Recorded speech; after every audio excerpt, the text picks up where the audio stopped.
Je vous remercie d'être là aujourd'hui pour parler de la réalité virtuelle. J'imagine que ça vous a titillé de voir ce que Biofortis proposait en termes de réalité virtuelle. Donc, je m'appelle Lise Dreyfus et je vous accueille aujourd'hui pour vous parler de ma société Biofortis et d'une solution de réalité virtuelle que nous avons développée dans le cadre de tests de produits avec les consommateurs. Donc, je vais vous expliquer en quoi en fait, notre approche est unique et différente de ce que vous avez déjà pu voir en termes de réalité virtuelle. Voilà. Donc, Biofortis, en fait, nous sommes une société du groupe Mérieux Nutriscience et notre cœur de métier, c'est l'expérience produit, l'expérience sensorielle autour des produits. C'est-à-dire depuis la compréhension des attentes des consommateurs, des tendances du marché, des besoins exprimés et non exprimés, jusqu'à l'accompagnement des sociétés qui donc développent des produits, des prototypes pour correspondre à ces attentes. Donc on va avoir beaucoup d'approches qui permettent de mesurer la perception des produits et aider en fait la R&D à screener, sélectionner le prototype le plus en adéquation avec les besoins du consommateur, le plus en adéquation avec un concept, avec une marque, à l'aide d'études sensorielles et d'études consommateurs, et tout ça pour aider nos clients à lancer des produits gagnants et à valider qu'une fois sur le marché, eh bien, les produits sont toujours à la hauteur face aux concurrents et éventuellement proposer des pistes de retravail. Donc on est un institut d'études spécialisé sur le produit, mais on va dire que notre différence, c'est qu'on associe trois approches chez Biofortis: les études consommateurs, les études sensorielles et les études cliniques. C'est-à-dire qu'on réconcilie, on va dire, la perception des produits, la performance perçue et la performance réelle, puisque grâce à notre équipe d'études cliniques, on est aussi capable de mesurer l'efficacité réelle de différents produits qui peuvent être des produits dermocosmétiques, des produits de nutrition, de santé.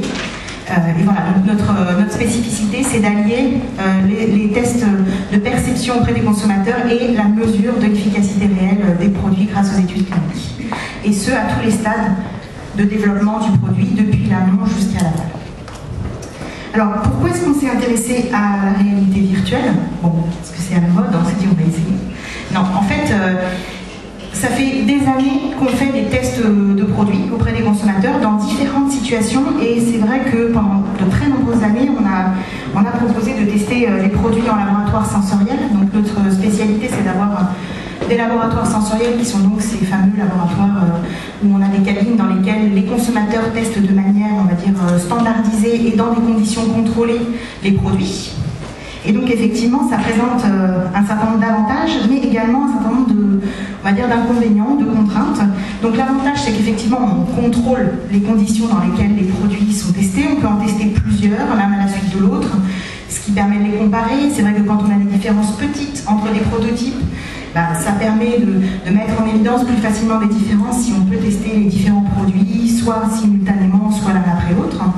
Donc on maîtrise le protocole, on maîtrise la température, l'hygrométrie, donc voilà, c'est assez pratique et efficace pour tester plusieurs produits. Mais c'est vrai qu'on en revient de plus en plus de cette approche-là, parce que des fois, voilà, on est dans un environnement laboratoire, blanc, neutre, assez éloigné de la condition habituelle de test, enfin naturelle de test des produits. Et on sent bien que c'est une situation un petit peu artificielle. Et en plus, on ne peut avoir qu'un bref contact avec les produits, alors que très souvent, vous avez des produits qui nécessitent un premier contact, une deuxième utilisation, une troisième, etc. Et puis c'est peut-être au bout de quelques heures qu'on va pouvoir enfin avoir une bonne idée du produit. D'un autre côté, on réalise aussi des tests in situ. Donc quand je parle des tests in situ, je parle moins des tests à domicile, je parle plus des tests qu'on va faire dans des lieux publics, par exemple des salles de concert, des salles d'attente, un quai de gare, de la distribution automatique dans la rue, un bar, un coffee shop.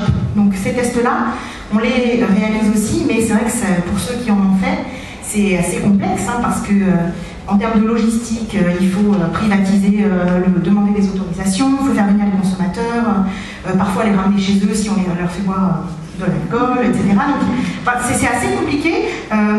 Malheureusement, c'est vrai que c'est quand même une situation idéale parce qu'on teste les produits vraiment dans les conditions naturelles de découverte des produits. On peut être avec des amis. Le côté social est dans certains cas très très important, notamment pour la consommation de bière, d'alcool, etc.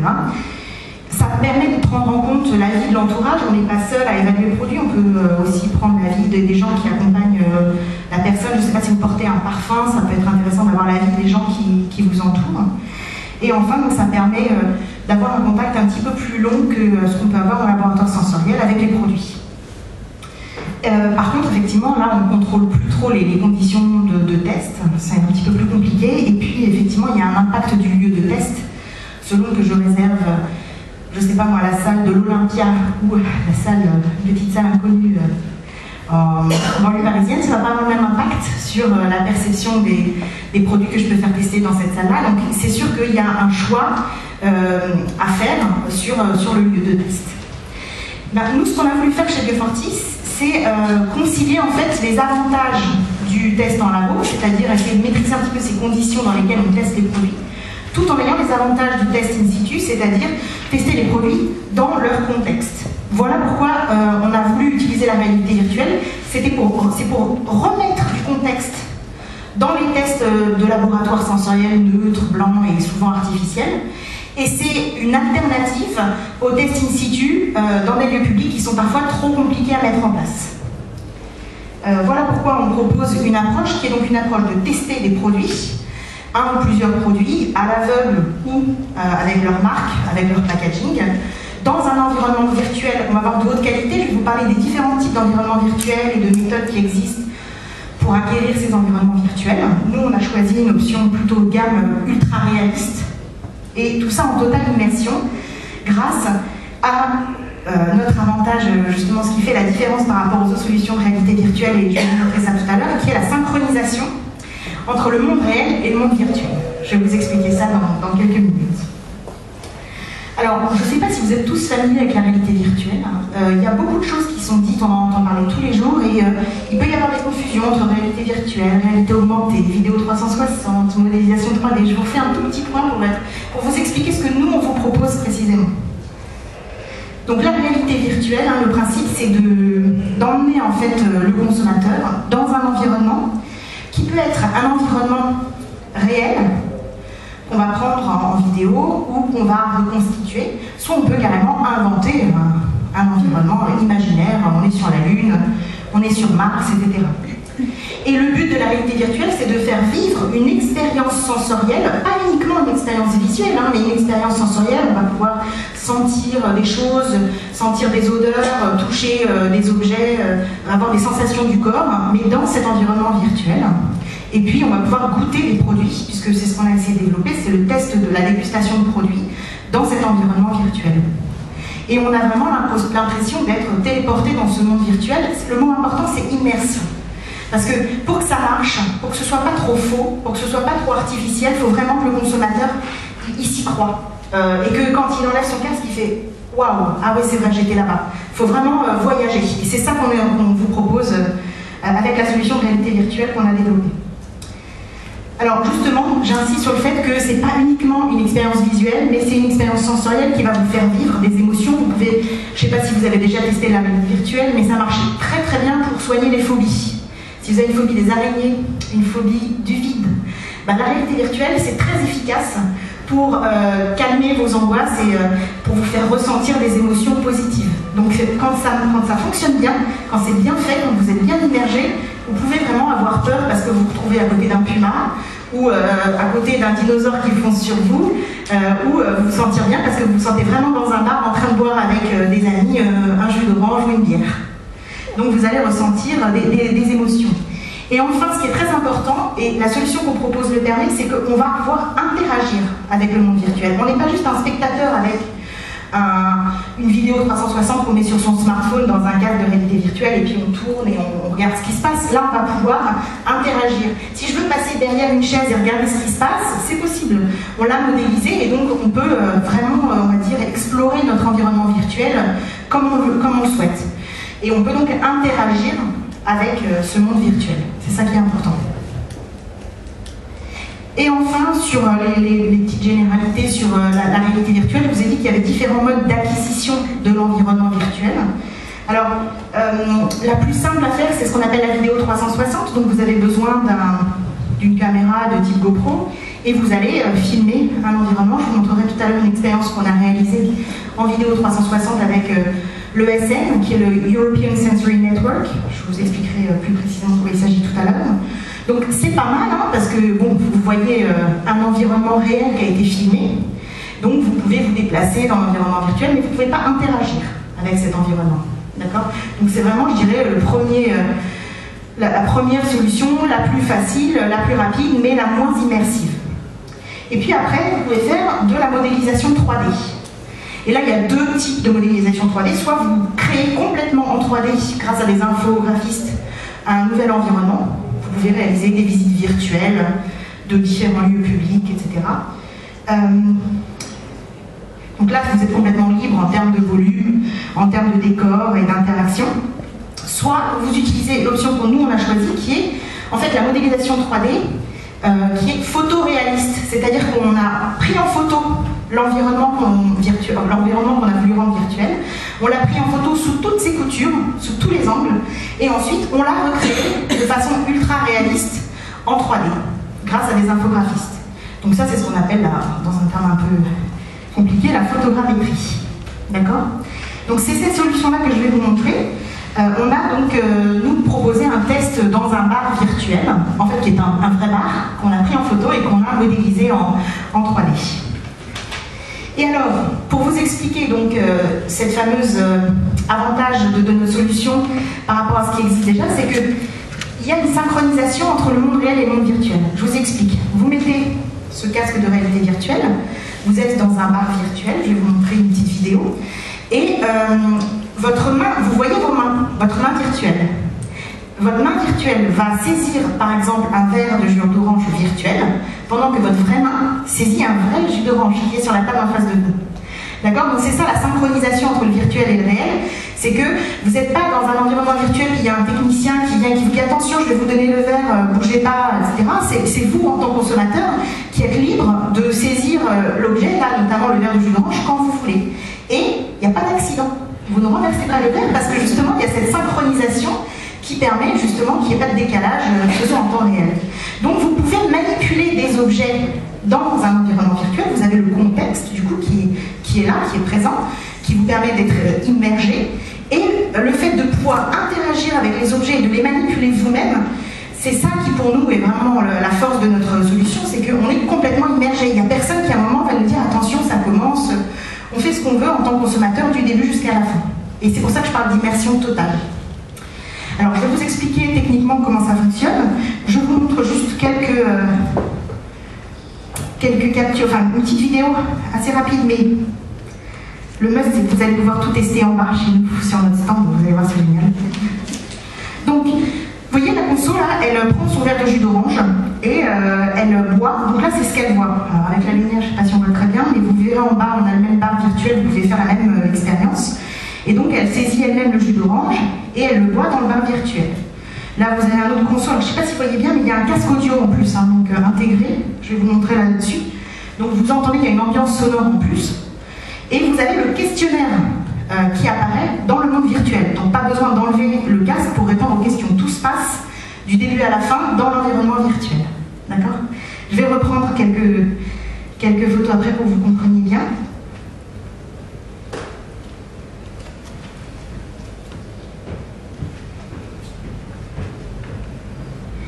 Donc, on a réalisé une étude sur des jus d'orange. Je vais vous montrer un petit peu ce que ça donne en termes de méthodo et de résultats. On a fait un test sur 3 jus d'orange qui sont ceux que je vous présente ici, donc Joker, Tropicana et Carrefour Discount.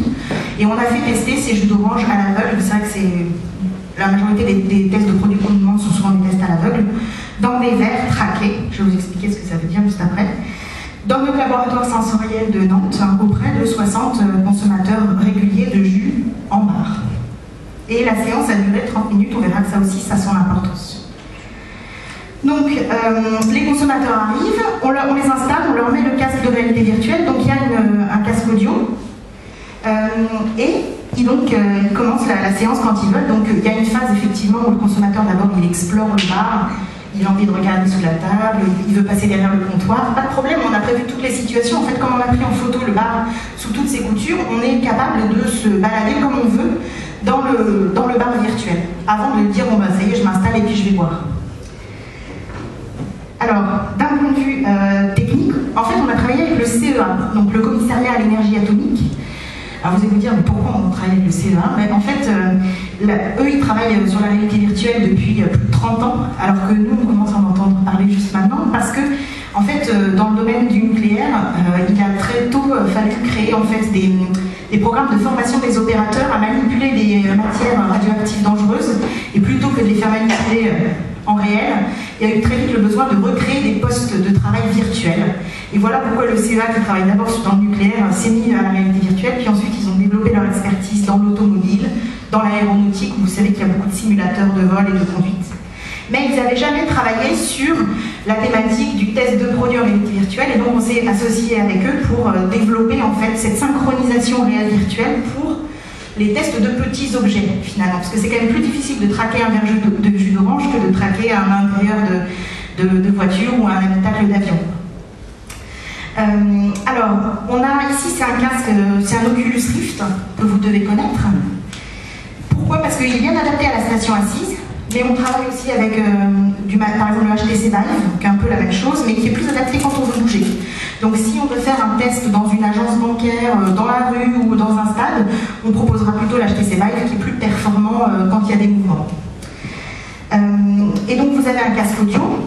Donc là, si vous venez en bas sur notre stand, vous entendrez une petite musique d'ambiance qu'on a enregistrée dans le bar pour que ce soit une immersion totale. Et alors, comment on fait pour traquer les mains? Comment on fait pour faire cette synchronisation? Pour faire que vos mains soient visibles et qu'elles puissent prendre le verre, on utilise en fait des caméras qui traquent les mains. Et vous connaissez peut-être dans le cinéma des acteurs qui sont... ils ont des capteurs sur tout le corps. Ça, c'est parce qu'au cinéma, on a besoin d'une image de très haute qualité. Nous, on a choisi une solution plus simple, plus facile, c'est qu'on utilise des Kinect. Donc les Kinect, ce sont des caméras qu'on utilise par exemple quand vous jouez à la Wii. C'est-à-dire des caméras en fait qui traquent, qui détectent votre corps, vos mains, qui détectent le verre ou la bouteille qui sont sur la table sans avoir besoin de capteurs. D'accord? Et donc c'est ce système, ces deux Kinect qui sont de part et d'autre du consommateur qui permettent de le capturer. Sauf que ça va tellement vite dans ce domaine, la technologie avance tellement vite que le test que je vous présente, donc on a utilisé ces deux Kinect, il a été fait en fin d'année dernière, et depuis, on a avec le CEA travaillé sur un nouveau casque où les caméras sont sur le casque. Donc il n'y a plus besoin d'avoir des Kinect qu'on va placer à une certaine distance, qu'il ne faut pas bouger pendant que se passe le test. Là en fait on est beaucoup plus libre parce qu'on peut avoir une ou plusieurs caméras directement sur le casque et en plus elles sont beaucoup plus proches de nos mains, donc on peut encore mieux traquer, c'est encore moins pixelisé, on voit très bien ses mains et on peut vraiment manipuler les objets de façon très fine.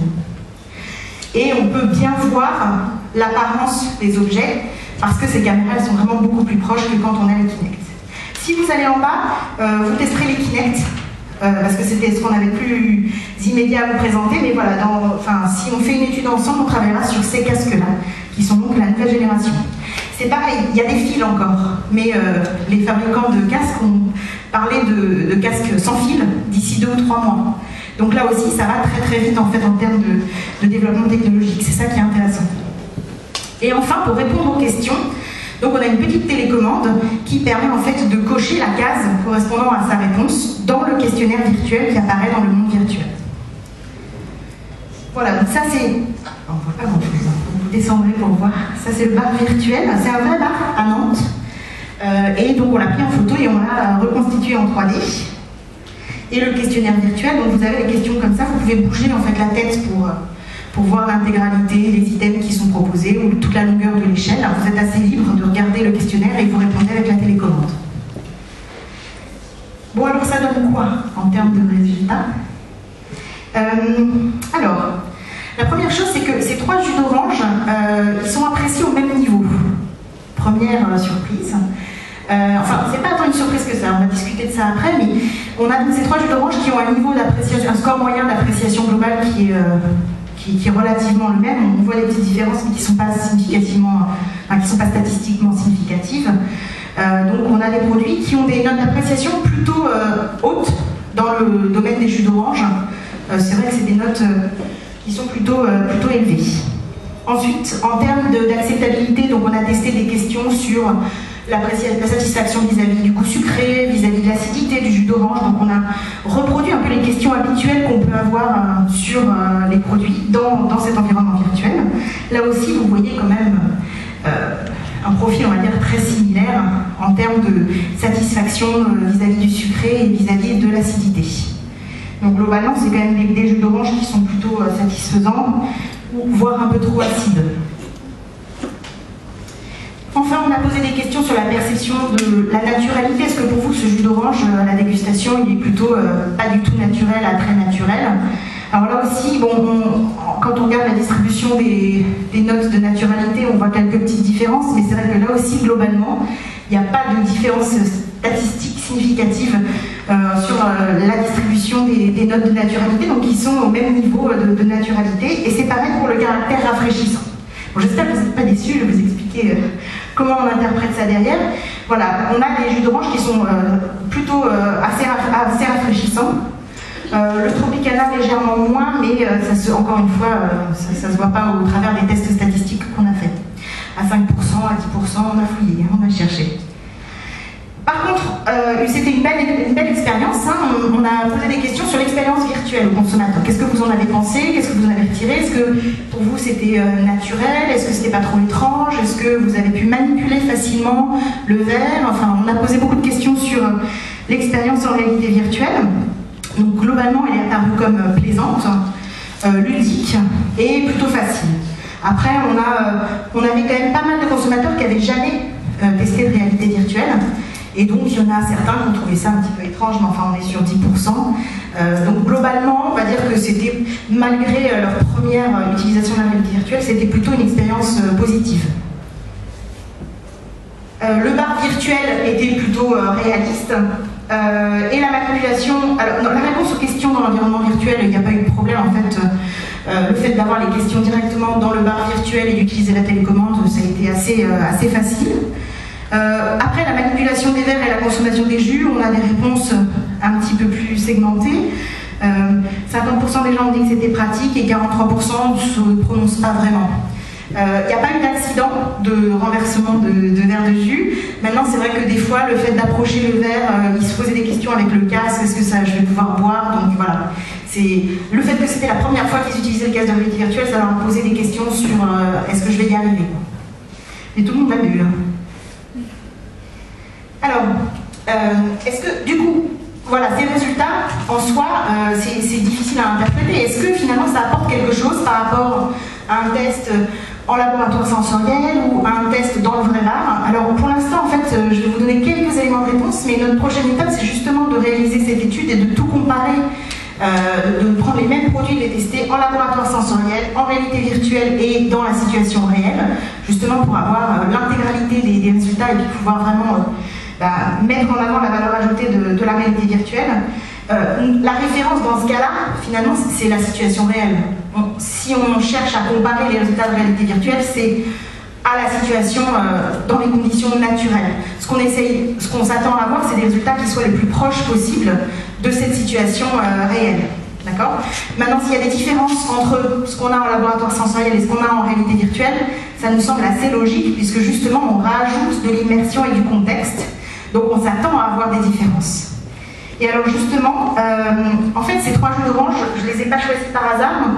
On avait fait un test en laboratoire sensoriel sur ces 3 jus d'orange, mais il y en avait 2 autres.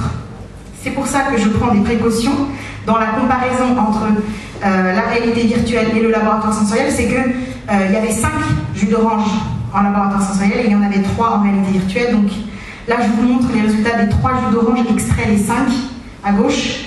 Il y avait des différences perçues d'appréciation entre ces 3 jus d'orange en laboratoire sensoriel, alors qu'on ne les voit plus en réalité virtuelle. Et vous voyez qu'on a des scores qui sont plus hauts en termes d'appréciation en réalité virtuelle qu'en laboratoire sensoriel. Alors, les scores plus hauts, ça nous paraît on a des explications. Déjà, on voit par exemple quand on fait des tests à domicile que les gens ils sont plus positifs vis-à-vis des produits qu'en laboratoire sensoriel. Donc là, on retrouve un petit peu la même chose.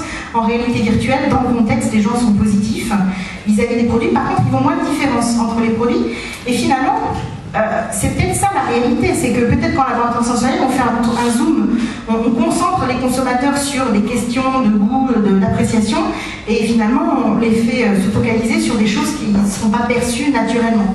Donc le fait de ne pas avoir de différence d'appréciation ou de perception en réalité virtuelle, ça nous semble assez prometteur. Il faut qu'on le compare avec ces vrais jus d'orange testés dans le vrai bar. Là, vous avez la question du goût naturel. Là aussi, on avait des différences dans le laboratoire sensoriel qu'on ne voit plus en réalité virtuelle. Et pareil pour le côté rafraîchissant. Donc, c'est les premiers éléments de réponse que je peux vous donner. Effectivement, nous, on cherche à continuer cette étude et on est ouvert à toute suggestion pour essayer justement d'avoir cette comparaison propre, on va dire, entre laboratoire sensoriel, réalité virtuelle et in situ, test in situ. Alors on a eu quand même des enseignements méthodologiques, puisque c'était la première fois en fait qu'on se lançait dans un test de produit en réalité virtuelle. D'abord, on s'est demandé s'il n'y avait pas ce fameux effet waouh, parce qu'effectivement les gens ils étaient hyper enthousiastes. On a eu des scores plus élevés. Est-ce que c'est pas est-ce qu'ils n'ont pas plutôt évalué le virtuel, l'environnement virtuel, l'expérience virtuelle que les produits? C'est peut-être le cas, donc du coup ce qu'on en a retiré comme enseignement, c'est que quand on fait nos tests de réalité virtuelle, on a un environnement virtuel que je dirais un environnement de chauffe. On va en fait passer 10 minutes à immerger le consommateur dans un environnement virtuel qui va être assez proche de celui dans lequel on va faire le test par la suite, histoire que le consommateur prenne le temps de tout regarder, de s'installer, de tout fouiller, et que ensuite ce soit plus l'expérience virtuelle qui lui occupe l'esprit, mais que ce soit vraiment les produits qu'on lui fait tester. Donc ça fonctionne assez bien, de même qu'on aurait un produit de chauffe, là on a un environnement virtuel de chauffe, histoire d'immerger le consommateur dans l'environnement virtuel. Et puis de plus en plus, en fait, on va avoir des consommateurs qui seront habitués à la réalité virtuelle. De plus en plus en fait de solutions existent, de la vidéo 360 à la modélisation 3D, il y a la réalité virtuelle dans les jeux vidéo, et on a des consommateurs qui vont être de plus en plus aguerris et qui seront de moins en moins surpris par cette solution. Ensuite, vous avez peut-être entendu parler du mal des simulateurs. Donc c'est le fait d'être dans un environnement virtuel qui peut, on entend dire que des fois ça peut donner envie de vomir, ou comme dans le mal des transports. Ça c'est vrai dans des solutions où on va être dans des salles, où on va avoir des écrans, où on va être avec une vidéo 360 sur tout autour de soi. Maintenant, dans ces casques de réalité virtuelle, ils sont tellement performants qu'on ne ressent plus ce mal des simulateurs, donc on n'a pas de consommateur qui se sent mal ou qui a envie de vomir avec le casque de réalité virtuelle. Maintenant, c'est travaillé pour justement stabiliser en fait, l'équilibre interne de la personne, et il n'y a pas de problème. On n'a pas besoin d'un recrutement spécifique ou de vérifier si la personne n'est pas sujette au mal des transports avant de lui demander de faire un test. Et puis effectivement, on recommande quand même de ne pas rester 1 heure, parce que c'est fatigant, c'est quand même émotionnellement c'est quelque chose. Donc, boire un jus d'orange, c'est pas aussi effrayant que rencontrer un requin ou un puma, mais c'est quand même immersif, et en général on n'est pas au-delà d'une demi-heure, 35 minutes de test. Donc ça c'est quelque chose qu'il faut avoir en tête quand on met en place notre étude. Alors, je voudrais quand même, sur les enseignements méthodologiques aussi, vous montrer que, donc là, nous on parle de modélisation 3D photoréaliste, on a pris en photo le bar, on l'a reconstitué en 3D. On peut aussi faire la vidéo 360, je ne dis pas que c'est pas faisable, mais vous allez voir que on interagit moins, en fait on n'interagit pas avec l'environnement, on ne peut pas manipuler les objets, mais je voudrais vous montrer quand même ce que ça donne dans le cadre d'un test de produit. Donc on a travaillé en fait avec l'ESN, donc qui est un réseau européen d'industriels et d'instituts d'études spécialisés dans les études sensorielles et consommateurs. Et grâce à ce réseau, en fait, on a réalisé une étude où on a fait tester des odeurs de bolognaise pendant que les gens se faisaient, vous allez voir, préparer des bolognaises.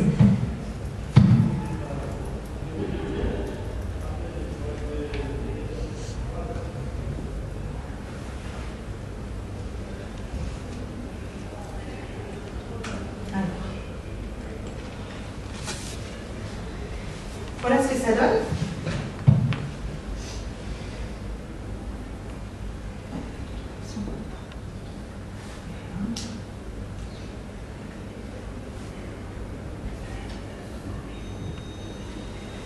Et donc je vous fais bouger pour que vous voyez en fait qu'on peut, en vidéo 360, on peut, voilà, il est en train de préparer la bolognaise, on peut vous tourner en fait dans l'environnement. Donc on est un petit peu comme ce que je vous ai montré, hein, on peut, voilà, ça c'est Marc Kramer qui est l'universitaire de l'université de Vienne qui a travaillé avec nous, qui a pris cette vidéo dans un restaurant italien à Naples. Donc on peut quand même bouger et regarder la préparation. Et donc voilà, si vous sentez en même temps une odeur de bolognaise dans le restaurant, c'est pas la même chose que de sentir ce développement olfactif dans un laboratoire sensoriel. Donc vous voyez, il y a quand même des possibilités, on va dire, intermédiaires. Maintenant, vous prenez rien, vous touchez rien, vous manipulez rien, mais vous êtes dans un environnement virtuel où vous pouvez quand même, c'est pas une image fixe, vous pouvez tourner et regarder. Voilà. Donc voilà ce que ça donne.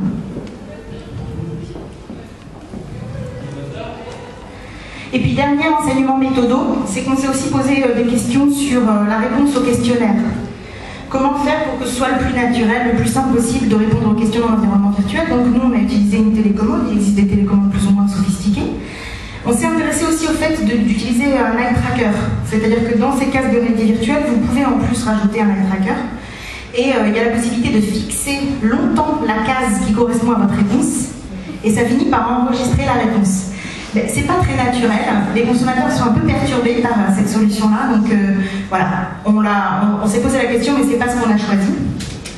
Et puis pour décocher une réponse, c'est pas évident non plus, juste en fixant du regard les cases. Et puis il y a aussi d'autres casques qui existent où on peut répondre en cliquant sur des boutons qui sont sur le casque directement. Mais la solution qui était pour nous la plus naturelle et qui a bien fonctionné, c'est la télécommande. Voilà, donc c'est un monde nouveau, la réalité virtuelle. C'était assez exploratoire quand on s'est lancé. On s'est dit, est-ce qu'on peut faire du test de produit avec des consommateurs en réalité virtuelle? Est-ce que ça va donner quelque chose? Est-ce qu'on va avoir quelque chose de différent par rapport à un laboratoire sensoriel? Est-ce qu'on va se rapprocher de la situation réelle? Est-ce que le consommateur va être à l'aise? Est-ce qu'il va y avoir de bugs techniques? La réponse c'est que oui, ça marche. Maintenant, on essaie justement de consolider nos résultats en comparant à la situation réelle. Donc, il y a plein de choses à faire et on est ouvert à tout type d'environnement virtuel. C'est assez facile en fait de modéliser l'environnement virtuel que vous voulez. On peut même en modéliser plusieurs et demander au consommateur de choisir celui qui lui correspondrait le plus. Si on imagine modéliser un intérieur de maison ou une cuisine, c'est vrai que c'est plus compliqué que de modéliser un bar, dans le sens où chaque cuisine est différente, chaque intérieur est différent. Et comment faire pour modéliser un environnement virtuel qui parle à tout le monde quand on parle d'une maison ou d'une cuisine? Donc on a aussi la possibilité de laisser le choix au consommateur entre plusieurs environnements virtuels. Donc il y a plein de choses à faire, plein de situations à tester. Et donc pour terminer, mais vous l'avez peut-être vu apparaître récemment, c'est pour vous dire que tout est possible, mais alors là il n'y a pas de son du coup. Mais c'est pas grave, vous allez voir, il n'y a pas besoin. Vous la connaissez peut-être? C'est une pub, alors je ne fais pas la pub. Non, ça c'est la pub. Voilà. Vous la connaissez, elle est apparue récemment. Pour ceux qui ne la connaissent pas, je vous laisse la regarder. Je ne fais pas la pub particulièrement pour Samsung, mais c'est pour vous dire que tout est possible en réalité virtuelle. Et donc, on attend que vous puissiez essayer avec nous cette nouvelle technologie.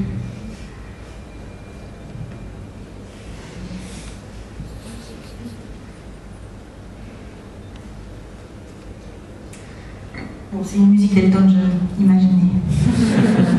Assez light, assez inspirante.